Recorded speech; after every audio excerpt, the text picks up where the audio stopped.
नमस्कार दोस्तों, scope classes में आप सभी लोग का स्वागत है। यूपी पीसीएस प्री 2022 के संदर्भ में आज हम लोग यहाँ पर महत्वपूर्ण सम्मेलन की चर्चा करेंगे जो परीक्षा के दृष्टिकोण से बहुत ही महत्वपूर्ण है। तो चलिए शुरू करते हैं।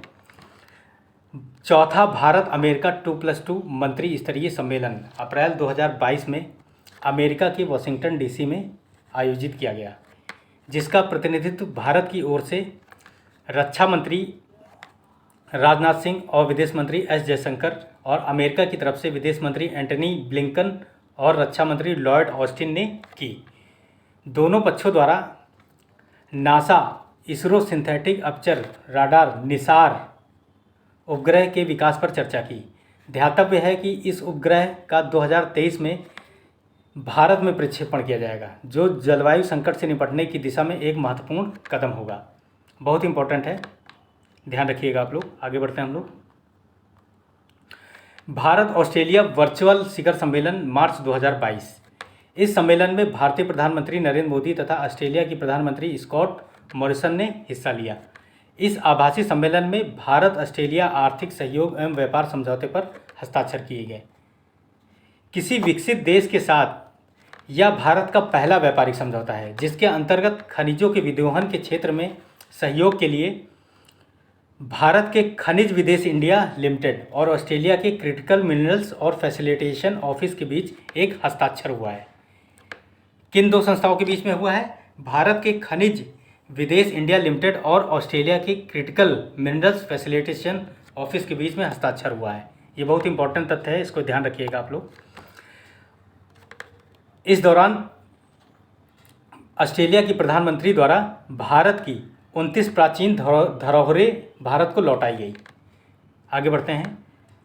5वां वर्चुअल बिम्स्टेक शिखर सम्मेलन मार्च 2022 में संपन्न हुआ।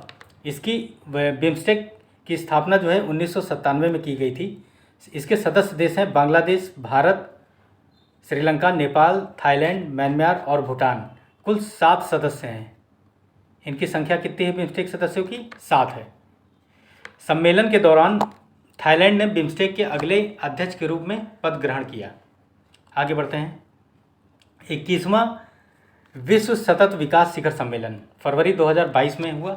विषय इसका था परिस्थिति अनुकूल ग्रह की ओर एक सतत और न्यायसंगत भविष्य सुनिश्चित करना। प्रधानमंत्री नरेंद्र मोदी ने इस सम्मेलन में the energy and resources institute TERI तथा वर्ल्ड सस्टेनेबल डेवलपमेंट समिट में उद्घाटन भाषण दिया था। ध्यान रखिएगा। इस सम्मेलन में 120 से अधिक देशों के प्रतिनिधियों ने हिस्सा लिया। आगे बढ़ते हैं। क्वाड नेताओं का पहला शिखर सम्मेलन 2021 यह हुआ था वाशिंगटन डीसी, अमेरिका के वाशिंगटन डीसी में। क्वाड समूह में 4 देश आते हैं, भारत, ऑस्ट्रेलिया, जापान और अमेरिका। क्वाड शिखर सम्मेलन का दूसरा वर्चुअल सम्मेलन जो हुआ था मार्च 2022 में आयोजित किया गया था। क्वाड नेताओं का अगला शिखर सम्मेलन जापान में प्रस्तावित है। इंपॉर्टेंट है, क्वाड नेताओं का अगला शिखर सम्मेलन कहाँ पर प्रस्तावित है? जापान में। आगे बढ़ते हैं हम लोग। 13वां ब्रिक्स शिखर सम्मेलन सितंबर 2021 में हुआ था। विषय इसका था ब्रिक्स एट द रेट निरंतरता समेकन अंतर सहमति के लिए ब्रिक्स सहयोग था। इसका विषय था ब्रिक्स एट द रेट 15 निरंतरता समेकन और अंतर सहमति के लिए ब्रिक्स सहयोग था। सम्मेलन का समापन दिल्ली घोषणा पत्र के स्वीकार के साथ में हुआ था। यह तीसरी बार था जब भारत ने ब्रिक्स शिखर सम्मेलन की मेजबानी की थी। आगे बढ़ते हैं। ब्रिक्स देशों ने एक नई पहल शुरू की है। उस पहल को देख लेते हैं। BRICS alliance on green tourism और ब्रिक्स कृषि अनुसंधान मंच।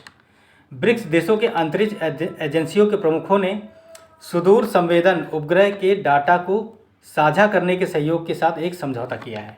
वेरी इंपॉर्टेंट है। आगे बढ़ते हैं। 26वां संयुक्त राष्ट्र जलवायु परिवर्तन सम्मेलन कोप 26 के नाम से भी जाना जाता है।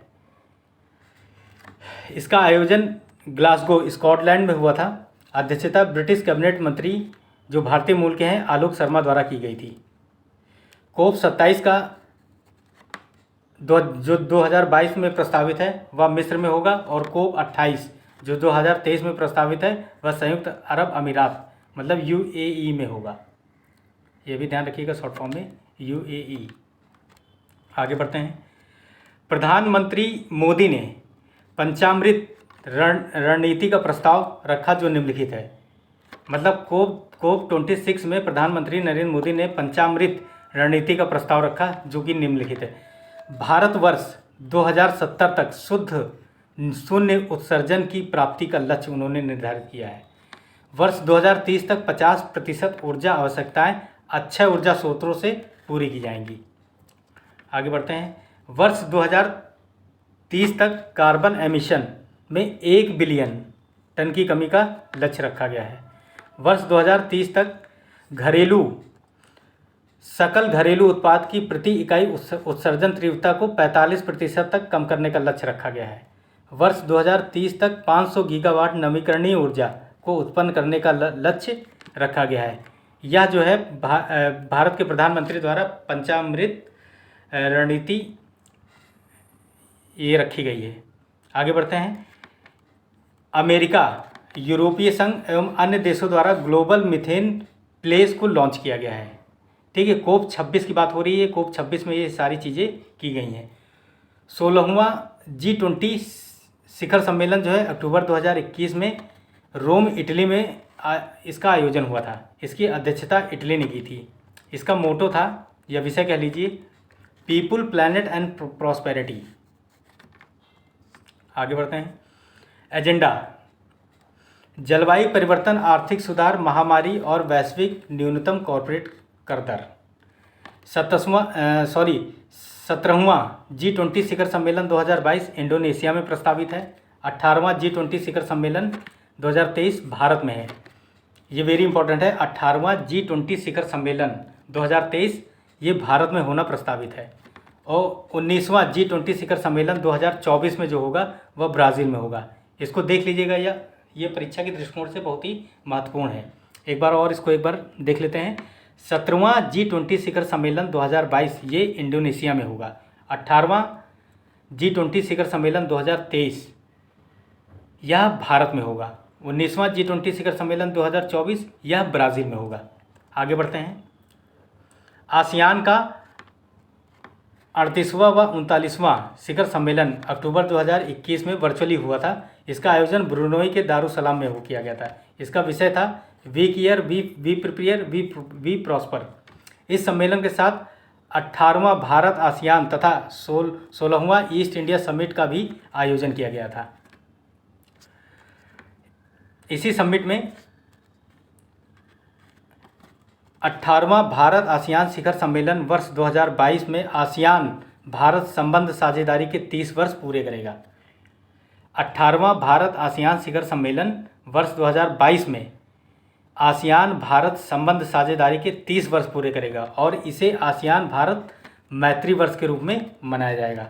ठीक है, 18वां भारत आसियान शिखर सम्मेलन जो है ये आसियान भारत मैत्री वर्ष के रूप में मनाया जाएगा। इस दौरान प्रधानमंत्री द्वारा म्यांमार को $2 लाख का मानवीय मदद प्रदान की गई और आसियान को कोविड से लड़ाई के लिए सृजित फंड आसियान रिस्पांस फंड में $1 लाख के सहयोग की राशि प्रदान की गई। आसियान देशों के साथ सांस्कृतिक रिश्तों को आसियान कल्चरल हेरिटेज लिस्ट की साथ में घोषणा की गई। ये बहुत ही इंपॉर्टेंट है, इसको देख लीजिएगा। आगे बढ़ते हैं हम लोग। 21वीं शंघाई सहयोग संगठन, इसे हम लोग SCO की बैठक भी कहते हैं। ये सितंबर 2021 में आयोजित की गई थी। इसका आयोजन दुशांबे ताजिकिस्तान में हुआ था। वर्तमान में शंघाई सहयोग संगठन के 9 पूर्णकालिक सदस्य हैं। सितंबर 2021 में ईरान को 9वें सदस्य के रूप में मान्यता प्रदान की गई। ईरान SCO का 9वां पूर्णकालिक सदस्य बन गया है। वेरी इंपॉर्टेंट है, ये आ सकता है। आगे बढ़ते हैं। यह हाइब्रिड प्रारूप में आयोजित पहली SCO शिखर सम्मेलन और चौथी शिखर सम्मेलन था जिसमें भारत और पाकिस्तान ने SCO के पूर्ण सदस्य के रूप में हिस्सा लिया। ठीक है, इस सम्मेलन में भारत का नेतृत्व प्रधानमंत्री नरेंद्र मोदी तथा विदेश मंत्री S जयशंकर ने किया। यहाँ पे वीडियो समाप्त होता है। अगर आपको वीडियो अच्छा लगा हो तो इसे लाइक करिए, शेयर करिए, सब्सक्राइब करिए। नमस्कार।